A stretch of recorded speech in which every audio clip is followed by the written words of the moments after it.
baby crying at the morgue door turns a 50-year-old doctor's life upside down. But when a shadowy stranger at the door says, "That's my family," the real threat emerges.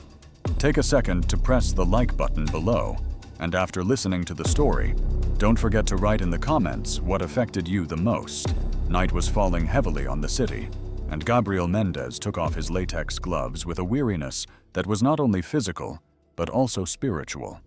The strong smell of alcohol and formaldehyde permeated his clothes. As always, the morgue was silent, just as he liked it, and for years that place had been his refuge, his only company.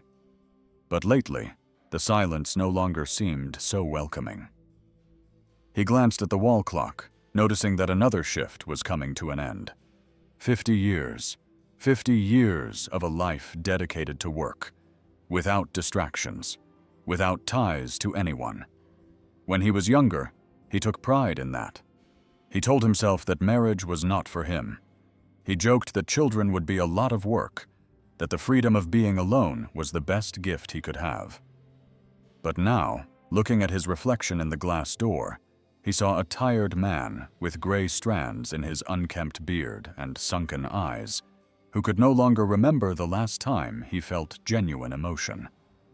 Perhaps he had made a mistake. He sighed, took his coat, and walked through the empty hospital corridors, realizing that no one would know if he simply didn't show up the next day. He continued toward the back exit, his usual route. He liked to avoid the hustle and bustle of the reception area, the meaningless conversations, the bright lights. He preferred the discretion of the side exit, where the only thing accompanying him was the cold, early morning wind. As he opened the door, he felt the icy air against his face and looked up at the starless sky. In another time, perhaps that moment of solitude would have done him good, but now he only felt the weight of a life that, despite being long, seemed not to have truly lived. The door closed behind him with a sharp bang, and the silence of the early morning enveloped him like a cold blanket. The street was empty, lit only by the yellow lampposts that flickered from time to time. The hospital, with its tall windows and closed curtains, looked like a sleeping giant, indifferent to the loneliness that spread outside. He took a few steps toward the alley next to the building, the path he always took to avoid the traffic in front. He took a cigarette out of his pocket, but before he could light it, a strange sound broke the silence, a faint, broken sound. He stopped instantly, his eyes searching for where the noise was coming from. The wind blew harder, and the sound appeared again, a low, broken cry, as if someone were suffering, trying to breathe between sobs. Gabriel turned his head slowly, his heart beating a little faster. For a moment, he thought his mind was playing tricks on him due to exhaustion and sleepless nights that made him imagine things. But then the crying returned louder, this time laden with a small but impossible to ignore desperation. His body moved on its own. He walked slowly, his eyes scanning the dark sidewalk, the narrow alley next to the morgue. And then he saw something that revolted him. He saw the stomach there in the corner near the cold wall of the building. There was a small, worn basket with a thin blanket covering something inside, and that something feared. Gabriel felt the air leave him for a second. He crouched down slowly, as if afraid of what he might find. The blanket moved again, and a tiny arm appeared, followed by louder crying. His fingers trembled when he pulled the blanket aside. Inside the basket was a baby. Gabriel stood there, feeling the cold wind hit his face. The baby was crying softly, its tiny hands moving in the air as if searching for something, for someone. He swallowed hard, feeling his heart beating fast in his chest. He had never held a baby before, had never even thought about such a thing, but there, that night, in that silence interrupted only by the fragile crying, he knew he couldn't just walk away. With slightly trembling hands, he slowly bent down, sliding his fingers under the thin blanket and pulling the child closer. It was a fragile little girl, with soft, warm skin against his cold fingers. Her eyes were closed, her little face flushed from the cold of the night. She seemed to be a few months old, maybe 3 or 4, but it was impossible to know for sure. He held her against his chest, feeling the warmth of her little body through the fabric of his coat. And then, something caught his attention. A piece of paper was folded and attached to the blanket, as if someone had left a final message before leaving. Gabriel took the note carefully, trying to ignore the strange feeling growing inside him. He unfolded the paper slowly, his eyes scanning the shaky, almost desperate handwriting. "Her name is Hope. Take care of her." For a moment he felt as if he couldn't breathe. He read those words once, twice, 3 times, as if his mind couldn't believe what he was seeing. The name struck him in the chest, as if someone had put it there on purpose, as if it had a greater meaning than he could understand at that moment. His eyes filled with tears, but he blinked quickly, pushing away that strange feeling that was overwhelming him. Who had left that girl there, and why? Whoever it was seemed to trust that he would take care of her. But why him? The baby sobbed softly, and Gabriel looked at her again. So small, so helpless, so alone, just like him.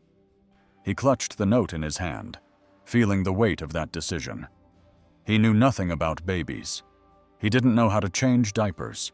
He didn't know what to do if she cried because she was hungry. But he knew one thing: he couldn't leave her there. He sighed deeply, closed his eyes for a moment, and without thinking twice, he held Esperanza more firmly, tucking her against his chest. "It's okay, little one. I'll take care of you." The logical thing to do would be to call the police. That's what anyone would do. But for some reason, his hand didn't move to pick up his cell phone. He looked at that fragile little girl, still sobbing softly against his chest. If he called the police, they would come. They would ask questions, and she would end up in an orphanage, a place full of children who might never find a family. Who could guarantee she would have a home? Who could guarantee that someone would look at her with love? He felt a lump in his throat and ran his fingers gently over the blanket, as if its texture could give him some answer. It wasn't right to simply leave her in the hands of strangers. Esperanza had a mother and a father somewhere. Maybe they were desperately looking for her. Maybe something had happened, something he didn't yet understand. The crumpled piece of paper with the note was still in his other hand. He looked at those words again. Take care of her. It didn't say to hand her over to the police. It didn't say to take her to a shelter. It said to take care of her. His eyes wandered to the empty street in the silent city around him. If he called the police, he might never see that girl again. If he handed her over without knowing the truth, he would spend the rest of his life wondering if she was safe. Esperanza opened her small, dark, shining eyes. She looked at him for a moment, and then sighed as if she felt protected there. He took a deep breath and looked at the door of the morgue behind him, the alley where he had found her, the immensity of the city that seemed to ignore everything that was happening. The sun was beginning to rise when Gabriel felt the first sign of despair. Esperanza stirred on the sofa, her little face contorted, and then she began to cry. At first it was a soft cry, but soon the sound grew louder, filling the silent apartment. He jumped up, his heart racing. Hey, what's wrong?" he murmured, crouching down beside her. The girl was writhing, her little arms flailing, her face red. He ran his hand over her forehead, trying to see if she had a fever, but he didn't really know what to look for. She was cold, hungry, dirty. How could he know these things? Gabriel stood up, pacing from one side to the other, running his hand through his hair. Never in his life had he felt so helpless. Every day he dealt with lifeless bodies. But a baby was different. Then suddenly he remembered. He left the living room, crossed the hallway, and opened the apartment door forcefully, crossing the lobby and a few steps until he knocked on his neighbor's door. He waited a few seconds, but nothing happened. He knocked again, this time with more urgency. The door opened slowly, revealing Carmen with her gray hair pulled back in a loose bun and a woolen robe. "Gabriel, for God's sake, what happened? Why are you so pale?" He swallowed, running his hand over his face. "I need your help." She frowned, confused. "Did something happen? Are you feeling ill?" "No, it's not that. I found a baby." Silence filled the hallway. Carmen blinked several times as if she hadn't understood correctly. "A baby?" He ran his hand through his hair, trying to explain. "Last night I found her at the hospital door. I brought her home, but I don't know what to do. She's crying. I think she's hungry." Carmen stood still, looking at him as if trying to understand if it was a dream or reality. And then, as if an ancient instinct awakened within her, she opened the door completely and pointed inside. "Let me see that girl." The two of them hurried back into the apartment. Carmen approached the sofa and crouched down next to Esperanza, who was still crying non-stop. She picked her up gently and cradled her in her arms, with the ease of someone who had been doing this her whole life. "My God, she's so small," she whispered with a sad smile. "She's hungry, Gabriel, and probably has a dirty diaper too." He opened his eyes in surprise. "Diaper?" She laughed, shaking her head. "Don't even think about it, right? I never had to think about it." Carmen looked at him tenderly, and then turned her gaze back to the baby. "Come on, let's fix this in a few minutes." In the next few minutes, Gabriel found himself learning everything he never thought he would have to know. About that, right? I never had to think about it. Carmen looked at him tenderly, and then turned her gaze back to the baby. "Come on, let's fix this in the next few minutes." Gabriel found himself learning everything he never thought he would need to know. Carmen showed him how to hold the baby safely, how to heat the bottle to the right temperature, how to test it on his own wrist before giving it to her. Then came the most complicated part, changing the diaper. Gabriel watched closely, trying to memorize every detail until Carmen threw a new diaper into his hands.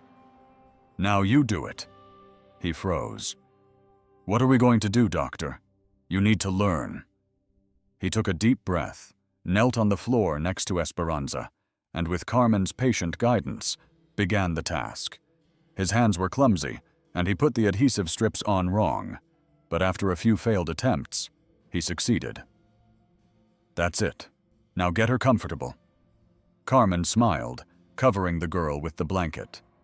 Esperanza, now clean and fed, finally calmed down. Her crying gave way to a slight murmur until, little by little, her little eyes began to close. Gabriel watched her for a long time. "You did a good job."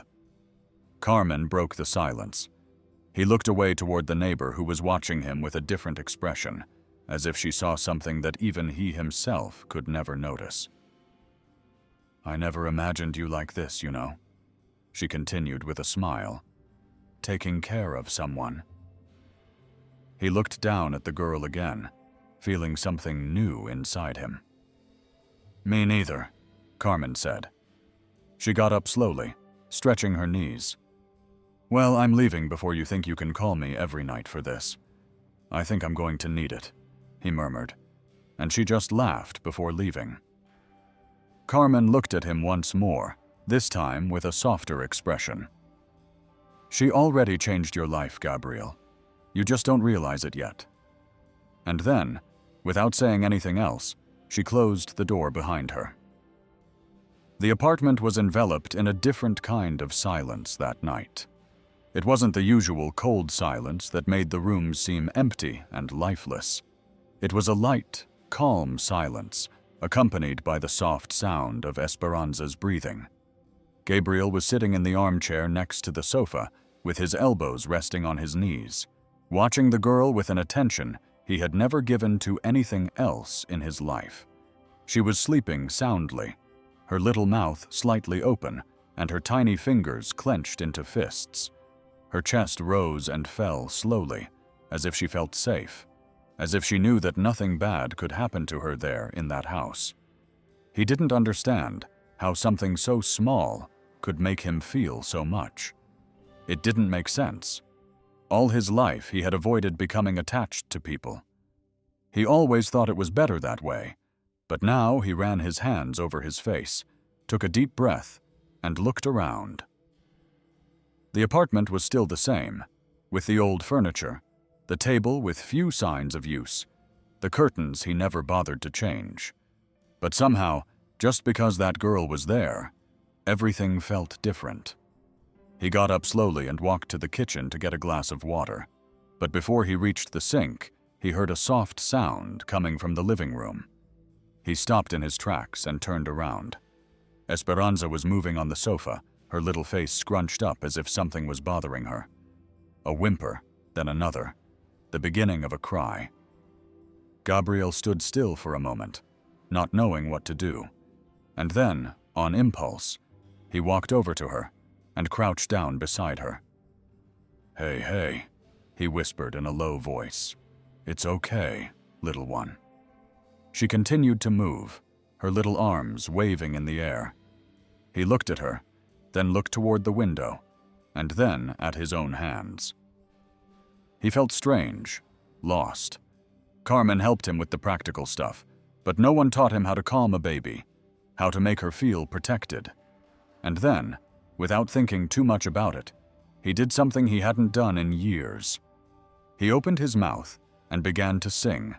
His voice came out low at first, hesitant, but he soon found the rhythm, an old song, a melody he didn't even know he still remembered, something his mother used to sing to him when he was a child. "Sleep, my little girl. Sleep, the sun has gone down."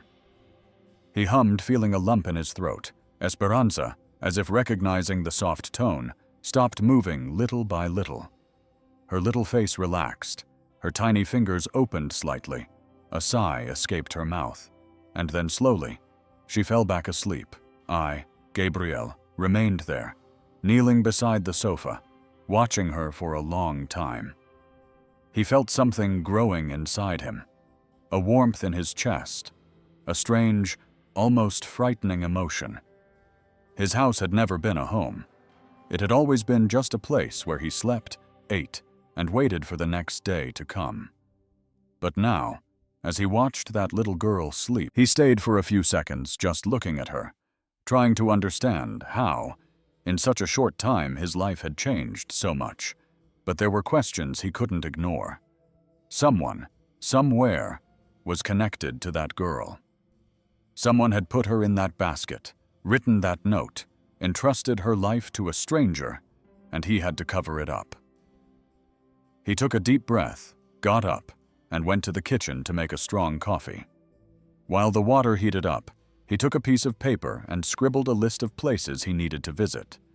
He didn't know where to start, but he kept going. What made sense? Hospitals, churches, maybe even police stations. Any clue could lead him to her parents. Esperanza woke up shortly after with a lazy groan. Gabriel picked her up and tried to change her diaper as Carmen had taught him. The girl looked at him curiously, as if trying to understand who this strange man was, who was now taking care of her. I know. I'm trying to understand too," he murmured, adjusting the diaper straps. "But we'll find out together." After feeding her and making sure she was warm enough, he took his coat, covered her with a blanket, and went out with her in his arms. The morning was cold, but the sky was clear. The wind was blowing gently, and the noise of the city was beginning to fill the streets. The first stop was the nearest hospital. He entered somewhat uncertainly, carrying the girl in his arms, and went straight to the reception desk. The receptionist looked at him curiously. "Good morning, sir. How can I help you?" "I'm looking for information about a baby who may have been born here in the last few months," he said, settling Esperanza against his chest. "She was left at the door of the hospital where I work, but I don't have any information about her parents." The woman frowned in confusion. "Are you related to the girl?" He hesitated for a moment. "I found her. I just want to know if there's any family looking for her." The woman typed something into the computer, looked at the screen for a few seconds, and then shook her head. "We don't have any records of a baby with that name missing." Gabriel sighed. "What if I give you a description? A mother who came in the last few months with the intention of naming her daughter Esperanza." The receptionist checked the screen again, scrolling through the information, but in the end, she shrugged. "Nothing, sir." He left the hospital feeling the weight of uncertainty growing inside him. He walked to the nearby square and sat on a bench, feeling the cold penetrate his coat. Esperanza moved her little hands calmly, oblivious to everything that was happening. He looked at her and sighed. "It's not going to be easy, is it, little one?" But he wouldn't give up. Throughout the day, he visited 2 churches in the area, spoke to priests, and left his name and phone number in case someone asked about the girl. No response. No one seemed to know anything. The day began to darken, and fatigue weighed heavily on his shoulders. He walked through the streets like a man searching for something he might never find. And now, as he looked at Esperanza in his arms, he didn't know if he really wanted to find her parents or not. Deep down, what he feared most was having to give her back. The cold night wind began to blow as Gabriel returned home. The day had been a search without answers, a road without direction. He entered the apartment, closed the door carefully, and looked around. The house felt different after a day away, as if something had changed, but perhaps it was he who had changed. Esperanza murmured softly in his chest, nestled her little head against him, and sighed. She was tired, just like him. He carefully laid her down on the sofa, arranging the blanket to keep her warm. Then he walked over to the kitchen table and took the papers he had collected during the day out of his pocket. Names of hospitals, phone numbers of churches, addresses of social workers, all useless. He ran his hands over his face and took a deep breath. No one knew anything. No hospital had a record of a birth with that name. No church had any information about a mother who might have abandoned the girl. No office had any documents about her. It was as if hope didn't exist. The weight of that thought fell on him like a blow. How was it possible that such a small, lively girl standing in front of him simply had no name anywhere? Who was her mother? Who was her father? Someone must be looking for her. He looked at the sleeping girl and felt a lump in his throat. He didn't want to admit it, but part of him felt relieved that he hadn't found anyone. If he had, he might have had to give her up. Silence filled the house, a silence different from what he was used to. This time it wasn't a silence of loneliness. It was a silence of doubt, of fear, of something new growing inside him that he didn't yet know how to face. He leaned back in his chair, looked at the ceiling, and closed his eyes for a moment. He had been alone his whole life. He always believed that was the right path. But now he wasn't so sure. Gabriel couldn't sleep that night. His body craved rest. His eyes burned from exhaustion. But his mind would not stop. He shifted in his chair, looked at the ceiling, took a deep breath, and tried to push the thoughts away. But they returned like an echo that would not be silenced. If he found Esperanza's real parents, would he be able to give her back? He ran his hand over his face in frustration. Of course he could. He had to. It was not his role to take care of that girl. She was not his daughter. She was not his responsibility. The right thing to do was to find her real parents and return her to her family. But then why did that idea bother him so much? He turned his head slowly and looked at the sofa. Esperanza was sleeping peacefully, her little face serene, her tiny fingers clasped around the blanket. How could anyone abandon such a small baby? What kind of mother or father would make such a decision? His eyes went to the crumpled piece of paper that was still on the table. Take care of her. Those words had haunted him from the moment he read them for the first time. It didn't say, "Turn her over to the authorities." It didn't say, "Take her to a shelter." It said, "Take care of her." But taking care of her meant becoming attached to her. It meant allowing himself to feel something he had avoided his whole life. If he found her parents and had to give her up, would he be able to simply close the door and go on with his life as if nothing had happened? Look at the empty armchair, the sofa where she had slept. Listen to that silence that would return to being the same as always. The thought weighed on his chest like a stone. He got up, went to the window, and stared out at the dark street. Everything seemed calm outside, but inside him, a storm was brewing. He no longer knew what was right or wrong. He no longer knew if he wanted to find the answer. The night remained silent, with only the soft sound of Esperanza's breathing filling the apartment. Gabriel sat on the couch, his eyes heavy with fatigue, but sleep would not come. His mind was still trapped in the same question. What would he do if he found the girl's parents? The silence was almost total until a sound began to bother him, a loud, insistent, rhythmic ticking. He frowned and looked at the wall, at the old wooden clock hanging in the same place. For so many years, it had marked the hours with that sound that he no longer even noticed, but now it seemed deafening. He got up slowly and walked toward it. He touched the aged frame and ran his fingers over the dusty glass. It was an antique clock, older than he was, one of the few objects that remained of his mother. He remembered her clearly, remembering, "One day you'll see it." And so he continued pointing out simple things that he had never noticed before. And when the little girl began to fall asleep, he would hum softly, always the same song.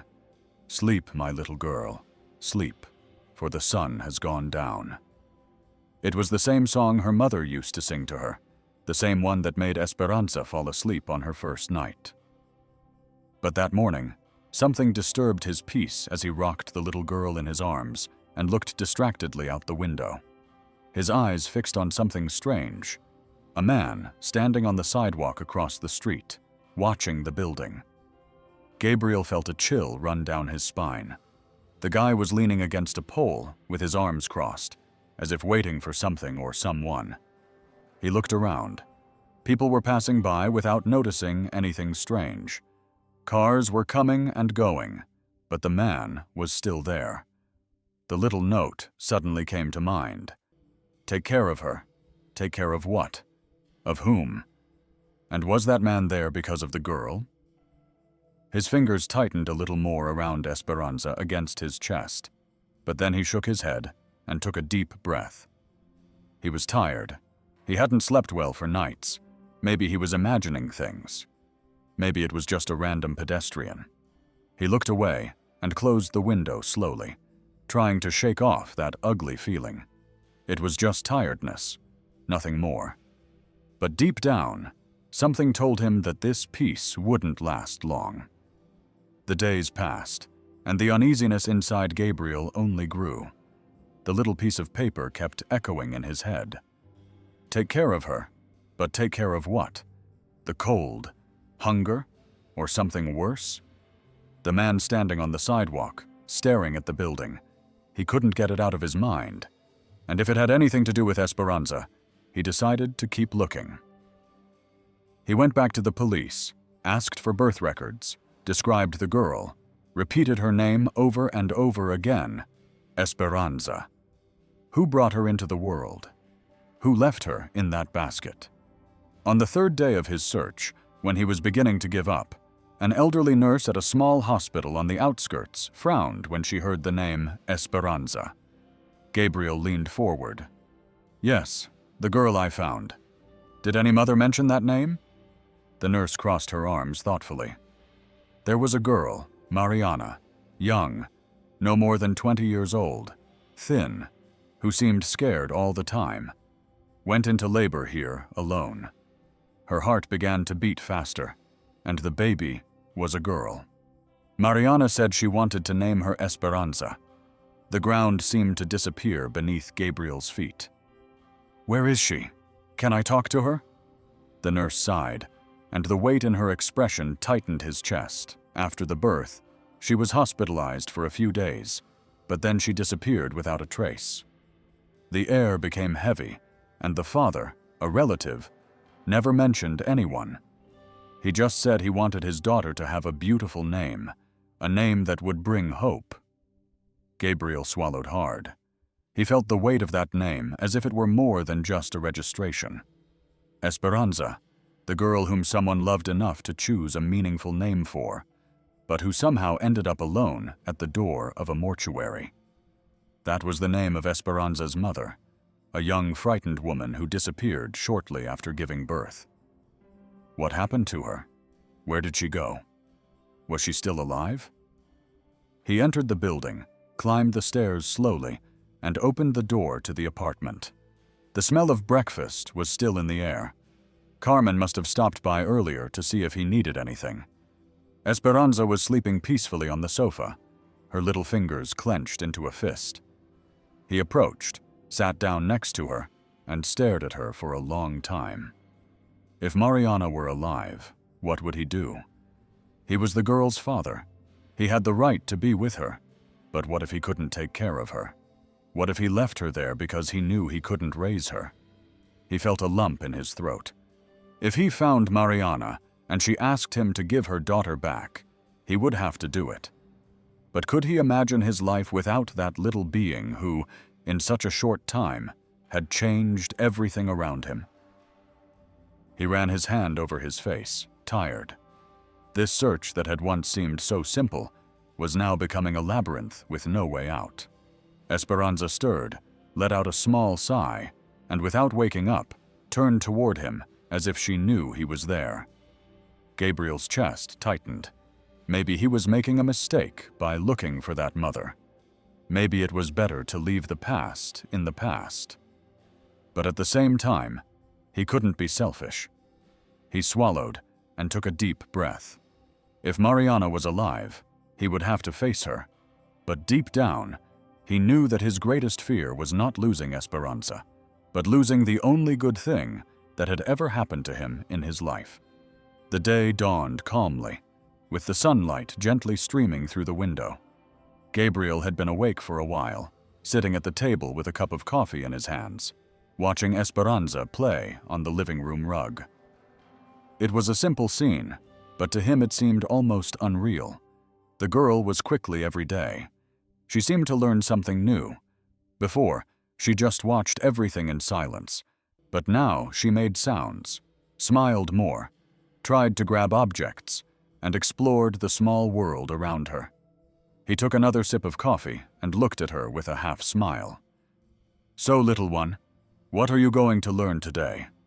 Esperanza hit the carpet with her little hands, excited about something only she understood. Gabriel leaned over in his chair and picked up a toy that Carmen had brought a few days earlier, a slightly worn teddy bear that Esperanza seemed to love. He held it in front of her and moved it slowly. "Look who's here, the teddy bear."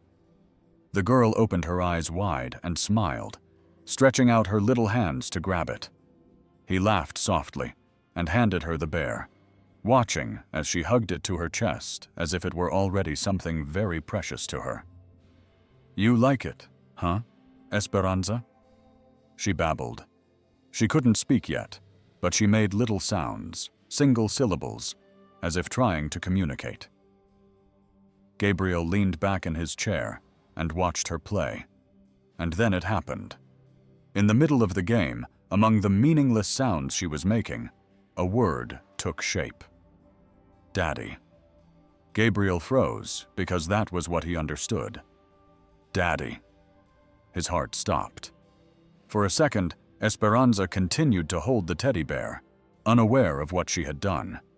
She just repeated, she tried again, "Daddy." The cup slipped slightly from her hand, hitting the table softly. She blinked as if she needed a moment to understand what she had just heard. Her chest filled with a strange warmth, a lump that rose to her throat and made her eyes burn. Esperanza had called him Daddy. It wasn't a random word. It wasn't a coincidence. It was as if she knew exactly who he was. He got up slowly and stood beside her, feeling the emotion weigh heavily on his chest. "What did you say, little Esperanza?" She just looked at him, smiled, and stretched out her little arms, asking to be picked up. He took her without hesitation, holding her tightly against his chest, as if afraid that the moment would slip away. He swallowed, closed his eyes for a moment, and sighed. "I'm here, Esperanza. I'm here." And in that instant, he knew there was no turning back. He was that girl's father, even if the whole world said otherwise. The night was quiet, and Gabriel had already put Esperanza to bed. The apartment was warm, protected from the cold outside. He was in the kitchen, sitting at the table with a cup of coffee still warm in his hands. He wasn't drinking it because he liked it, but because the habit of staying awake had become a reflex from the difficult days he had gone through since he found that girl. He looked over at the sofa where "You have no right over her." Gabriel didn't move. "Then call the police." The man clenched his fists and snorted as if he were deciding what to do. Then he took a step back, adjusted his coat, and looked at him with a fake smile. He snorted as if deciding what to do.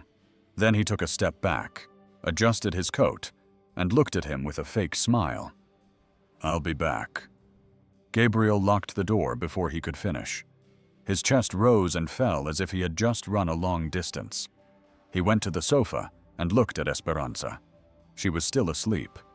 He knelt beside her and gently ran his hand over her head and whispered, "I won't let anyone take you away from me." For the first time, he realized that now he had something to fight for. Carlo's heart was racing. He slowly got up from the floor, ran his hands over his face, and took a deep breath, trying to collect his thoughts. That unexpected visit had made his blood run cold. Who was that man? Why had he shown up now, after so long? He went to the window and looked discreetly through the crack in the curtain. The stranger was still standing there on the sidewalk, with his hands in his pockets as if waiting for something. Esperanza continued to sleep, unaware of anything. Gabriel moved away from the window and picked up the phone. He needed help. He needed to understand who that man was. He thought of Carmen, but he didn't want to scare her. He thought of the police, but he knew that if he called without evidence, it might make the situation worse. Then he remembered the hospital. He grabbed his keys, tucked the blanket around Esperanza, and hurried to Carmen's house. He knocked on the door urgently, and when the woman opened it, he didn't even wait for her to ask any questions. "Can you watch her for a while? I need to take care of something." Carmen looked at him. Then she looked at the baby in his arms. "Something happened. I'll explain later," he said, placing Esperanza in her arms. The neighbor looked at him suspiciously, but nodded. "I'll stay with her." Gabriel rushed out and arrived at the hospital in a few minutes. He went straight to the reception desk. "I need to talk to Dr. Emilio. It's urgent." The nurse looked at him in surprise, but immediately pointed to the office. Gabriel entered without knocking and found the doctor in his gown, arranging some papers on his desk. Emilio looked up. "Gabriel, what's going on?" He sat down, ran his hand through his hair, and got straight to the point. "A man showed up at my house. He said he was a relative of Esperanza's." Emilio frowned. "Did you confirm it?" "He didn't show any documents. I didn't hand her over." The doctor sighed. "You did the right thing, but you have to be careful, Gabriel." He looked at him with a heavy heart. "Can you find out anything about that man? There are cameras. We have his appearance." Emilio thought for a moment and picked up the phone. He made a few quick calls and spoke quietly to someone on the other end of the line. He went to the computer and sent images. When he hung up, his expression was more serious. "He has a criminal record." Gabriel's chest tightened. "Petty theft. Assault." He's not someone to be trusted. The blood rushed to his head. He felt the weight of fear and anger at the same time. So he can't take Esperanza? Emilio shook his head. Not without a court order. Gabriel clenched his fists, feeling a fierce instinct inside him. I won't allow it. The doctor looked at him for a moment with a more serious expression. Gabriel, you need to decide. What does that girl really mean to you? He didn't answer. He didn't need to, because he already knew.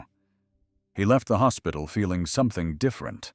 Before, he was just a man who found a baby. Now he was a father who would protect his daughter from any danger. The sound of Gabriel's footsteps echoed through the hallway of the building as he hurried up the stairs. His heart was still beating fast since his conversation with Emilio. He needed to act quickly. If that man came back and found an opportunity to take Esperanza away, he might never see her again, and that was something he couldn't allow. He knocked on Carmen's door, and she opened it almost immediately, holding Esperanza in her arms. The girl was playing with a piece of blanket, unaware of the storm raging around her. You took a long time, said Carmen, analyzing Gabriel's worried face. He stretched out his arms, took the girl, and held her against his chest. I need a lawyer now. Carmen frowned. The man came back. Not yet, but he'll be back.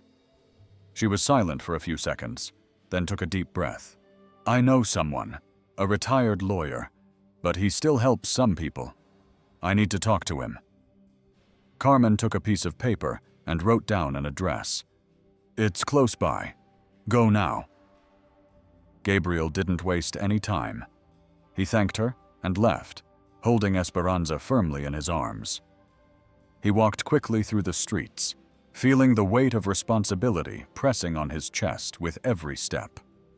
When he arrived at the small, simple office, he knocked on the door and waited. A gray-haired man opened the door and adjusted his glasses on his face.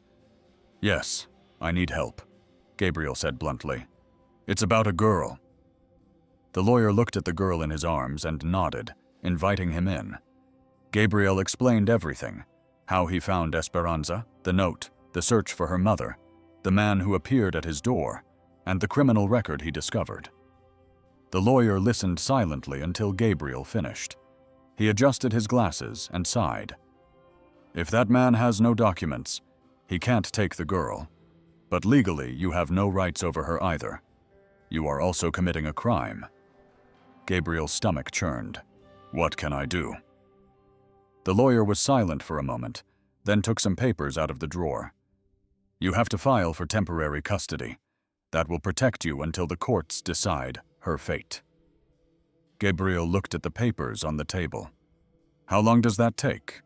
It depends. Days, weeks. His chest tightened. He didn't have days. He didn't have weeks. The lawyer looked at him for a moment and then asked calmly, Do you really want to keep this girl? Gabriel looked at Esperanza in his arms. She was playing with the buttons on his coat, innocent without knowing anything. He didn't need to think about it. Yes. The lawyer nodded and slid a pen across the table. Then sign and pray that time is on your side. Gabriel took the pen, took a deep breath, and signed. Now his fight to be Esperanza's father began, and he was willing to do anything not to lose her. The night was cold, and Gabriel felt the weight of the day on his shoulders. After signing the papers for temporary custody, he returned home with Esperanza in his arms, trying to process everything that had happened. Now there was a path ahead, a process, bureaucracy, uncertainty. But deep down, he already knew there was no turning back.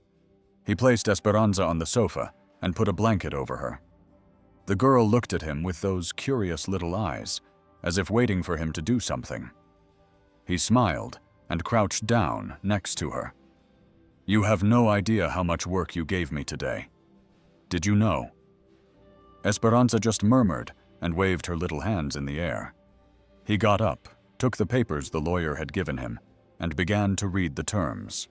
They were complicated, talking about time, documents, deadlines, so many rules for something that was so simple to him. She was his daughter, but on paper, he still didn't feel a heavy sigh escape his mouth. He leaned back in the armchair and scanned the pile of papers. To keep Esperanza, he had to prove that he could be a father to her, as if something like that could be proven with documents. He felt a soft touch on his hand and looked to the side. Esperanza was holding his index finger. He needed to know the truth. He needed to understand where Esperanza came from. He went straight to the reception desk and asked to speak to the nurse who had given him information about Mariana. The woman recognized him and, with a serious look, asked him to wait a few minutes. Gabriel sat down and felt his hands sweat. His heart pounded hard.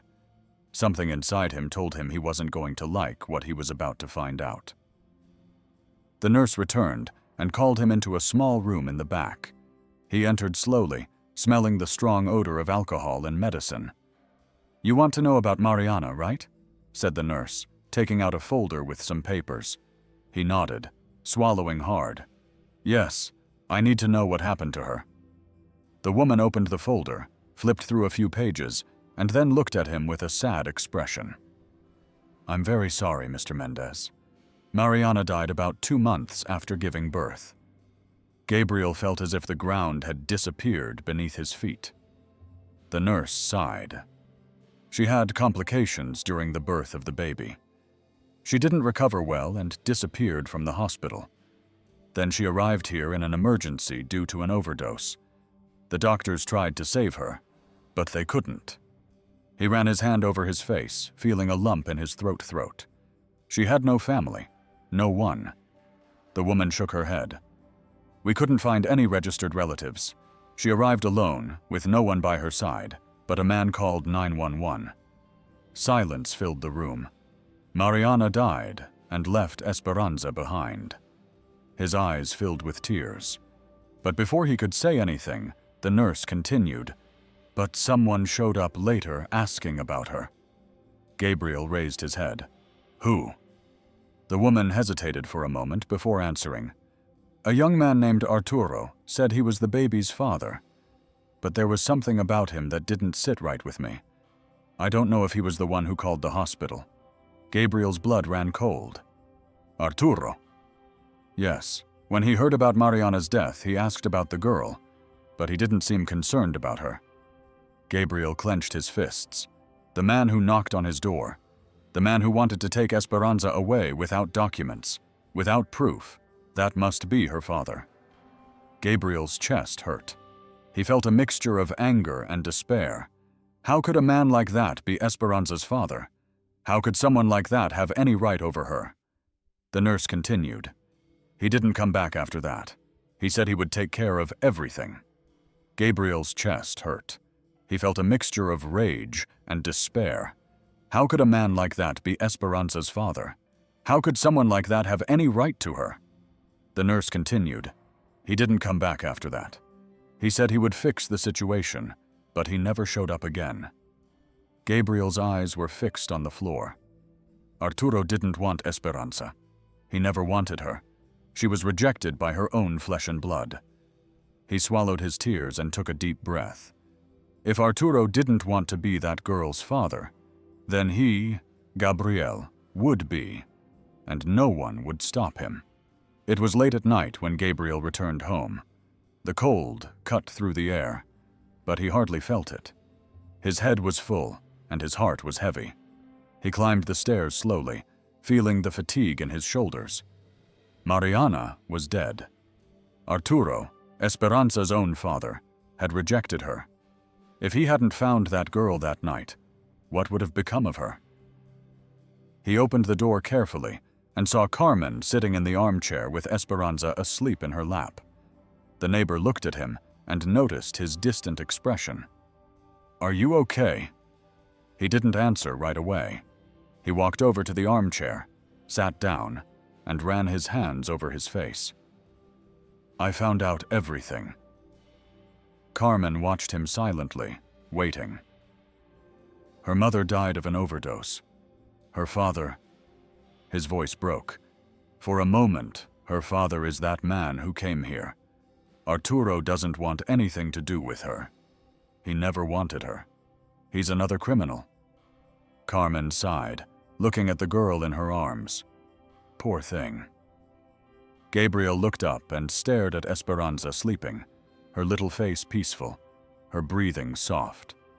That little girl who had changed his life without warning. I start to think, he said almost in a whisper, if I hadn't gone out the back door of the hospital that night, if I hadn't heard her crying, Carmen waited for it to end, if I had just left, like I do every night. The silence became heavy. The first person who came by would have taken her away, he continued. She would have ended up in an orphanage or something worse.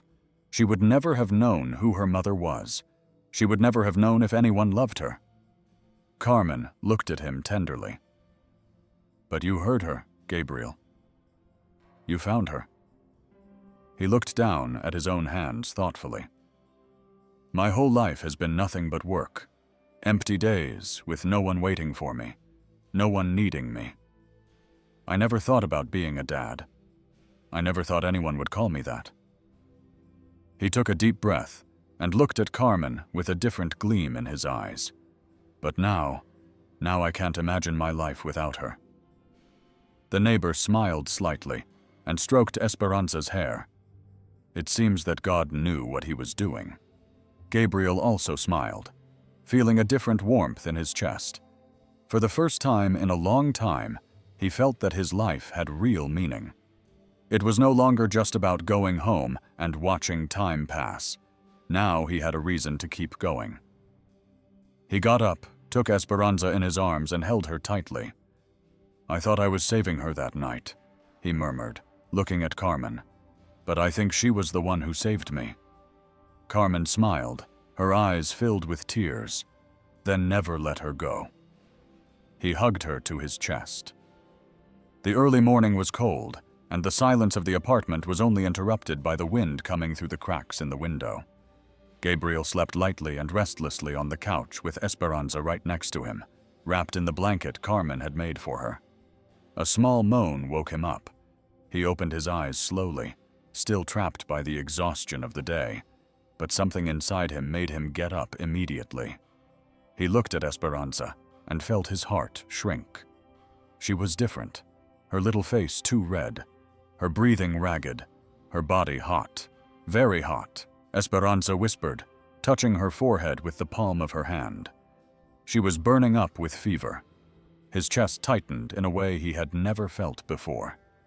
It was an instant, desperate fear. Little one, look at me. The girl opened her eyes slowly, but she looked weak, without her usual energy. Gabriel felt a lump in his throat. He didn't know what to do. He had never taken care of anyone before. He had never had to deal with a child's fever, but he couldn't waste any time. He picked her up and hurried down the stairs of the building as if the world were falling apart. The cold wind from the street hit his face, but he didn't feel anything. He ran to the main avenue and called a taxi with a trembling voice. "To the hospital! Quickly!" The car started, and he held Esperanza tightly against his chest, feeling the smell, and that's the only reason I treated her. But the right thing to do would be to call the police right now. Gabriel's blood ran cold. "No, Emilio." The doctor crossed his arms seriously. "You have to fix this. Of course, that girl needs a stable home. She can't live with someone who, on paper, has no right over her." The air became heavy. "If someone reports you, Gabriel, they can take her away from you." That sentence hit him like a punch in the stomach. Esperanza was there, a few feet away from him, sleeping peacefully after the scare. But for how long? He took a deep breath and looked at Emilio with a firm voice. "I'm not going to let them take her away from me." The doctor nodded, as if he had already expected that answer. "Then prove that she's your daughter on paper, because in your heart, that's already been proven." The cold wind of the dawn blew as Carlos left the hospital with Esperanza in his arms. She slept peacefully, her little body wrapped in the blanket Carmen had knitted for her. But inside him, everything was a whirlwind. Emilio's words still echoed in his mind. If someone reports you, they can take her away. He walked through the almost deserted streets, feeling the weight of responsibility on his shoulders. There was no longer any doubt. He couldn't wait any longer. He had to make Esperanza his real daughter in the papers before the law. The next morning, he went straight to the office of the lawyer Carmen had recommended. He sat down at the desk, holding the documents with steady hands. I want to adopt Esperanza as soon as possible. How is the process going? The lawyer said without hesitation. He reviewed the papers, adjusted his glasses, and looked at him seriously. Are you sure about this? Gabriel nodded more than ever. The lawyer took a deep breath, picked up a pen, and began to fill out the forms. The process is not easy, Mr. Mendez, and it will not be quick. I will wait as long as necessary, but in the meantime, I want to make sure she is protected, he replied firmly as he signed the last form, and began filling out the forms. The process is not simple, Mr. Mendez, and it will not be quick. I will wait as long as necessary, but in the meantime, I want to make sure she is protected, he replied firmly. When he signed the last paper, he felt a mixture of fear and hope. Now it was official. All that remained was to wait. Weeks passed, and the routine in the apartment remained the same. Gabriel got up early, prepared bottles, changed diapers, and sang lullabies to the crib every day, with Esperanza made his heart cling to her more and more. And the wait for the hearing became increasingly agonizing, until one day the letter arrived. The hearing was scheduled for the decisive day. Gabriel put on his best jacket, smoothed his hair in front of the mirror, and took Esperanza in his arms. Today is an important day, little one. Carmen accompanied them to the courthouse, holding his hand firmly before they entered. Everything will be fine. Gabriel's heart tightly. When he entered the courtroom, the judge, a man with a serious expression, glanced at the documents in front of him, looked at Gabriel, then at Esperanza. Mr. Mendez, you are 50 years old. You know that if this adoption is approved, you will be an older father when this girl is still young. Gabriel took a deep breath and held his gaze. I know, Your Honor. The judge interlaced his fingers on the table. Why do you want to adopt the child? Lump in Gabriel's throat grew stronger. He looked at Esperanza, who was playing with her fingers, not understanding anything that was happening, because she deserves someone who will never abandon her. The judge looked at him for a few seconds, and then continued. You know that legally, the biological father still has rights over the girl, and after him, the maternal and paternal grandparents, as well as any uncles or aunts of the minor. Gabriel felt his blood boil. Her biological father is a criminal. He has a criminal record. He uses drugs. He probably doesn't even have a place to live. He never loved this girl. If he had loved her, he would have looked for her. He would have fought for her, but he left her on the street, not even with a relative. The judge looked at him silently. Are you willing to fight for her? Gabriel swallowed and felt his eyes fill with tears. I'm already fighting. The room fell silent for a moment, broken only by Esperanza's soft murmur. The judge sighed, closed the papers, and said calmly, the process will be paused until we can locate the biological father and verify if there is a relative who can take care of the girl. Until then, you will have temporary custody. Gabriel's heart tightened, but he nodded, took Esperanza in his arms, and left the courtroom with teary eyes. It wasn't final yet. It wasn't the end yet, but he would never give up. The smell of fresh coffee mingled with the light aroma of cinnamon coming from the kitchen. Carmen stirred a pot on the stove, while Gabriel knelt on the living room floor, trying to untangle the colored light cords that had been stored away for so many years.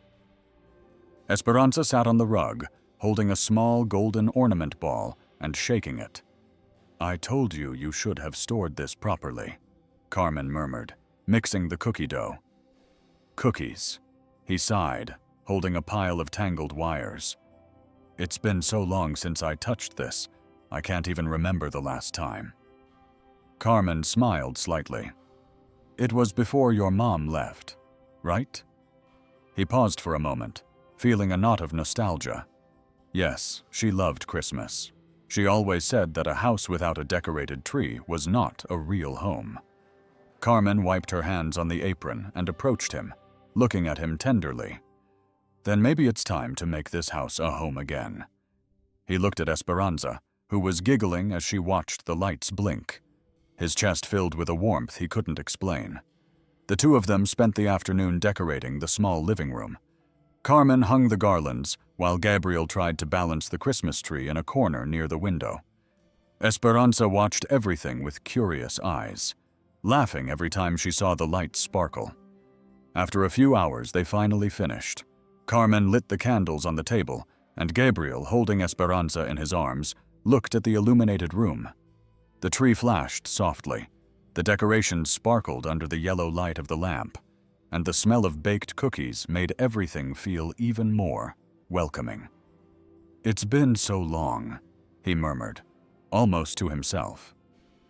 Carmen sat down on the couch and smiled as she said, Your mom is here now.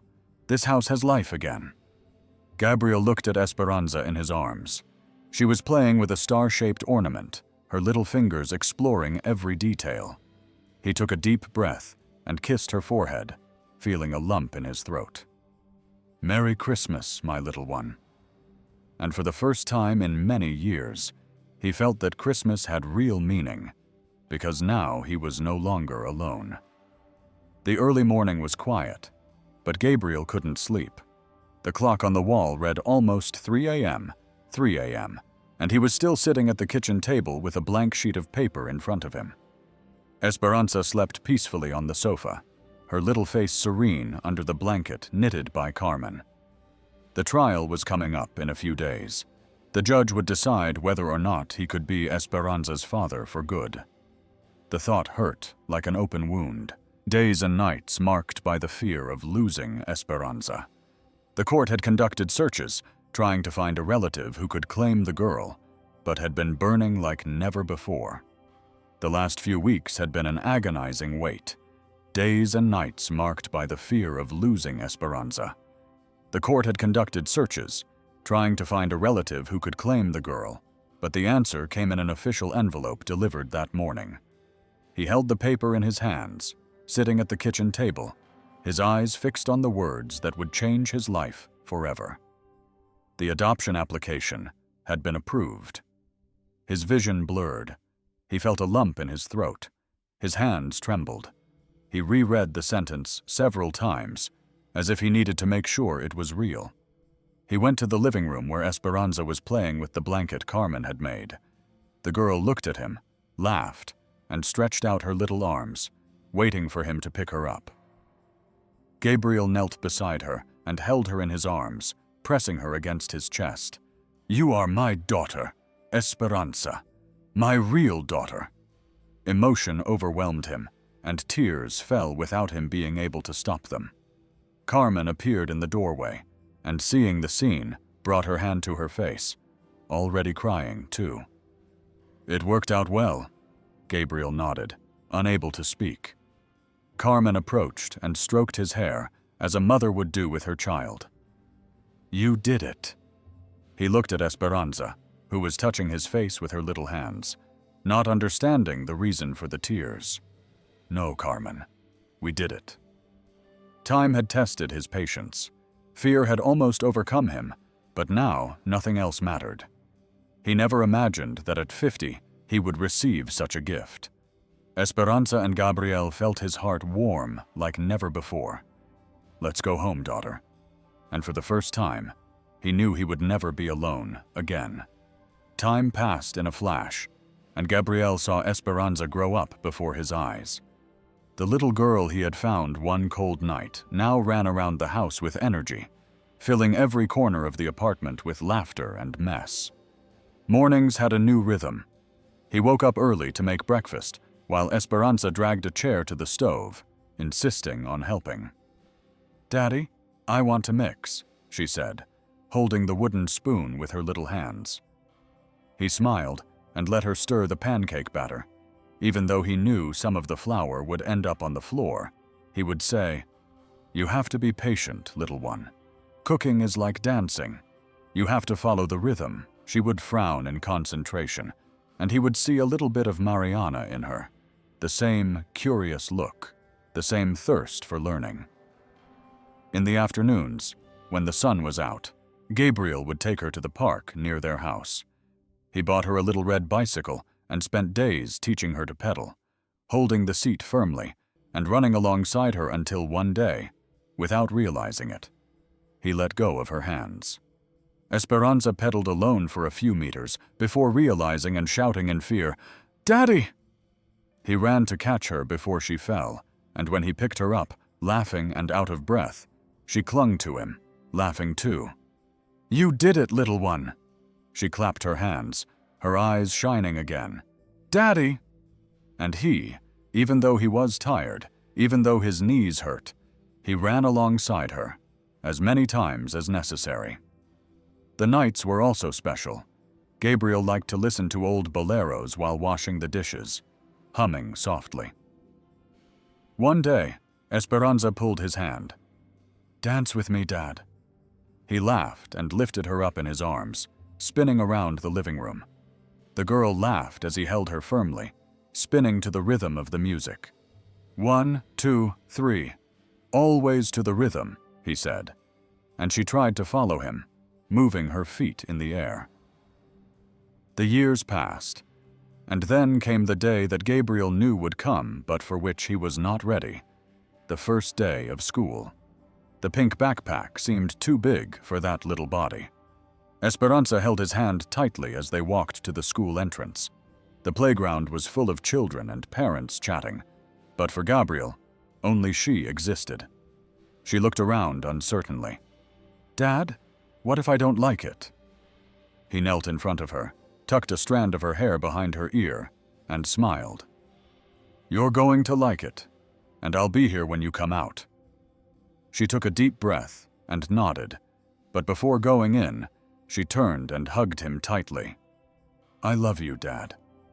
Gabriel's chest tightened, and he closed his eyes for a moment, holding back the tears. "I love you too, little one." And then she went in. Gabriel stood there for a while watching until she disappeared among the other children. He never imagined that one day he would feel so proud of someone. He never imagined that at 50, his life would really begin. The smell of freshly baked cake filled the small apartment, mixed with the light scent of cinnamon and sugar. The oven was still hot, and Carmen, wearing her apron, took out the tray with steady hands, while Esperanza, sitting at the kitchen table, wiggling her little legs anxiously. "Is it ready yet, Grandma?" Carmen smiled as she placed the pan on the sink. "It needs to cool down a little, my flower. If you eat it hot, you'll burn your tongue." Esperanza pouted and crossed her little arms, but her attention soon shifted when she heard a noise in the living room. Gabriel appeared, rearranging a toy car he had accidentally stepped on. He looked around and sighed, but continued to smile. "Someday I'll walk in here without tripping over something." The floor was covered with colorful dolls scattered on the coffee table, children's books open on the sofa, and on the wall, new decorations made with drawings scribbled by Esperanza, who proudly stuck them up with tape. Carmen chuckled and crossed her arms. "You used to have a tidy house. But tell me, it's better this way, right?" Gabriel looked around and felt his chest tighten with emotion. Years ago, this place was cold, silent, a meaningless space. But now there was life in every corner. He approached Esperanza and ruffled her hair affectionately. "Yes, it's much better this way." The girl laughed, took a pencil and a sheet of paper to make a new drawing. "Dad, draw with me." Gabriel sat down next to her side, grabbed any pencil, and began to draw something on the paper. "What are we going to draw today?" Esperanza smiled, and replied with all the confidence in the world, "Our family." Carmen looked at them with her hands on her chest and her eyes full of tears. Gabriel took a deep breath, feeling the same emotion. It wasn't a big house, it wasn't luxurious, but at that moment, he knew that there couldn't be a more beautiful home than this one. Time passed more quickly than Esperanza was no longer that little girl with messy hair running barefoot around the house. Now 12 years old, her facial features were beginning to change, and her eyes sparkled with an ever-growing curiosity about the world around her. It was a quiet afternoon. The sun shone softly through the window, and Gabriel read a book on the couch while Esperanza colored a picture at the table.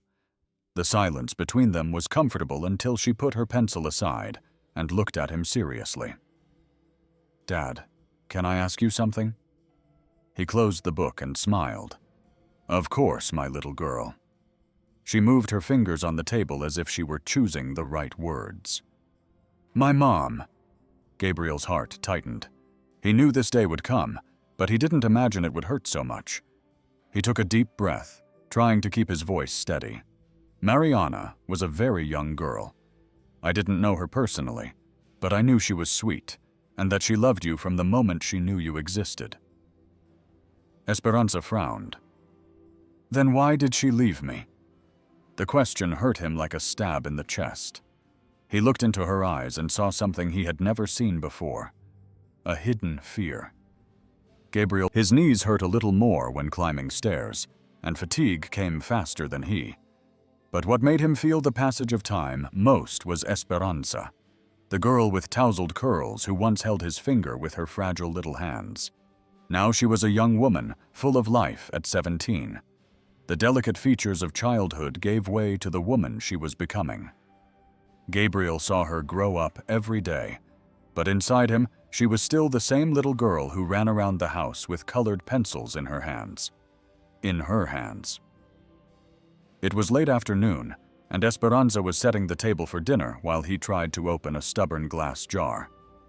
"Do you need help, Dad?" "I don't need help. Just patience," he muttered, trying again. Esperanza smiled and took the jar from his hands, opening it in one smooth motion. "Patience or youth?" He laughed, shaking his head. "You're becoming very clever, girl." She served the food and sat down at the table, watching him for a few moments. Before speaking, "Dad." "Yes." She played with her food as if searching for the right words. "I know you've already done so much for me. I know you gave me a life I would never have had if it weren't for you." Gabriel frowned, taking her hand on the table. "I did nothing more than what a father should do, my daughter." She took a deep breath, her eyes shining with emotion. "But one day it will be my turn." He looked at her, not understanding. "Your turn?" Esperanza squeezed his hand affectionately. "When I have my job, when I can take care of you, I will." Giancarlos felt a lump in his throat. "You don't have to worry about that, my little girl." She smiled, but there was determination in her eyes. "You taught me to ride a bike, to cook, to dance the bolero. You have always been there for me. So one day, when I need you, I will be there for you too." He couldn't respond. He just brought his hand to his face, trying to hide the tear that was escaping. The days passed, and life went on. But one night, while reading in his armchair, Giancarlos noticed a familiar sound in the silence of the house. The ticking of the clock. He looked at the wall and saw his mother's old clock, the same one that had stopped working years ago and that he had repaired when Esperanza came into his life.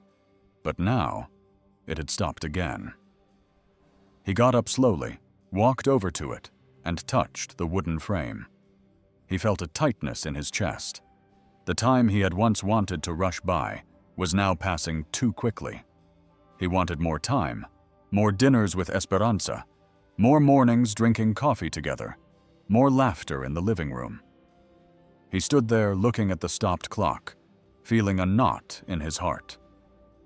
Esperanza appeared in the doorway and found him deep in thought. "Dad," she said.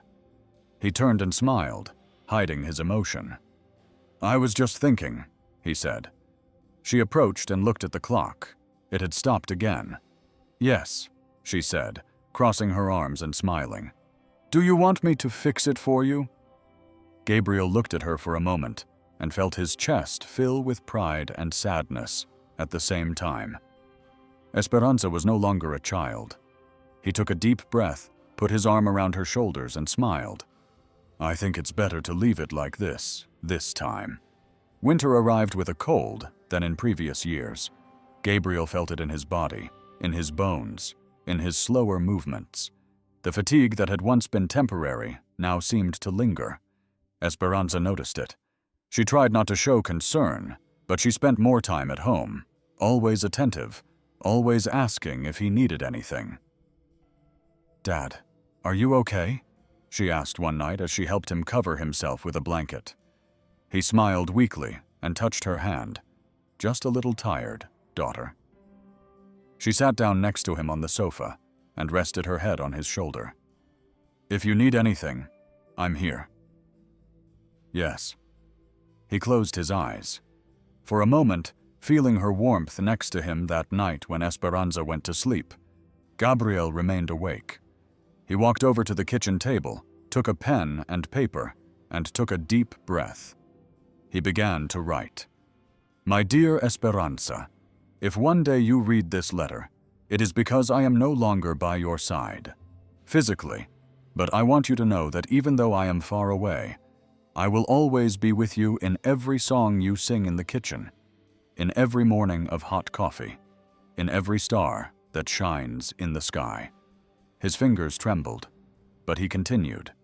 "I had already lived a long time before I found you, but the truth, my daughter, is that my life only really began the day I heard your cry on that cold night. You taught me that it is never too late to love. It is never too late to have a family." His chest tightened, and a tear fell onto the paper. "Do you remember when you said you would take care of me? You took care of me, my little one, from the very first moment, when you held my finger with those tiny little hands, from the day you called me Dad, from every smile of yours that made my heart beat stronger." She took a deep breath, feeling the cold air of the early morning. "Be happy, Esperanza. Live bravely, and never forget that you were the greatest gift of my life." He signed his name with a trembling hand, folded the paper carefully, and put it in an envelope. Then he looked toward the door of Esperanza's room, where his little girl slept peacefully, unaware that this would be his last letter. That night, Gabriel fell asleep with a heart full of love and gratitude.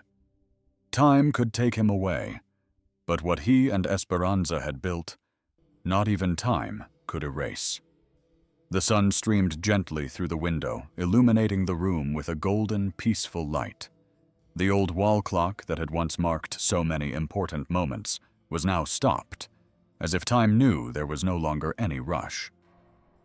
Esperanza was next to the bed, holding Gabriel's hand tightly, as if she wanted to prevent him from leaving. Her chest rose and fell rapidly as she tried to hold back her tears, but her red eyes betrayed the pain she could not hide. "Dad, please." Her voice came out weak and broken. Gabriel smiled slightly, a tired smile, but one full of love.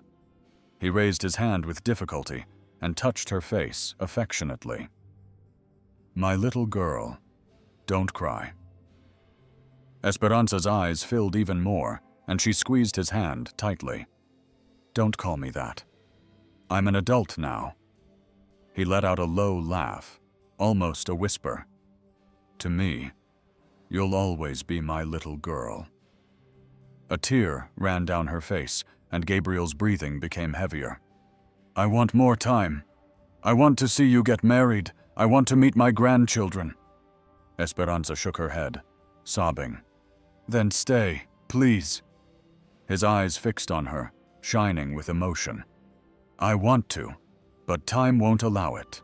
My little girl smiled through her emotions and began to sing softly, almost in a whisper, the same song that Gabriel used to hum to her on the nights when she was afraid, on the nights when she needed to feel that she was loved.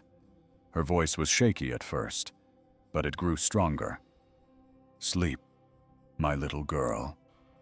Sleep, my love. The baby curled up even more, her little fingers clutching the fabric of her mother's blouse, just as Esperanza had done with Gabriel when she was a child. Her eyes filled with tears, but now it was a different kind of sadness. It was not pain or emptiness. It was love. A love that was never lost. A love that was still alive, transforming. The cycle of life continued course. One day, Gabriel cradled Esperanza in his arms and gave her the most beautiful things he had. Love, protection, a home. Now it was she who cradled her daughter in the same way. Time took her father away, but it never erased what he left behind. She smiled, kissed the baby's forehead, and whispered, "You have a wonderful grandfather. My little one, I would love you so much." Outside, the wind blew softly, as if in response. Esperanza closed her eyes, hugging her daughter with all the love in the world. Time could pass, but some stories never end. The morning sun streamed through the window, illuminating the small room with a soft glow. Esperanza sat on the bed, holding her sleeping daughter in her arms. The baby's serene face reminded her of something, or rather, someone. Time had passed, life had gone on, but inside her, Gabriel never left. He was there in every detail, in the way she rocked her daughter, in the song she hummed softly, in the love she put into every little thing. She got up slowly, walked to the dresser, opened the drawer, and her fingers touched an envelope yellowed by time. It was the last letter from her father. She sat down again and opened the paper carefully. The shaky but loving handwriting made her eyes fill with tears. Once again, my dear Esperanza, if you ever read this, I want you to know that you were never alone. You were my light, my daughter, my reason for living. Time can take people away, but it can never erase the love they leave behind. And my love for you will always be here. She smiled through her tears, looked at her daughter in her arms, and felt her heart warm. Gabriel was no longer there physically, but his love never ceased to exist. It was in the strength she had to carry on in the way she learned to love without fear in the home she built with so much love. She ran her fingers over the signature on the letter and whispered, "You were always my family, Dad, because in the end, I finally understood. Family wasn't who shared the same blood. Family was who chose to stay." What would you do if you were in Gabriel's shoes? Write your comments below. Don't forget to subscribe and turn on notifications for the rest of the story and similar heartfelt stories.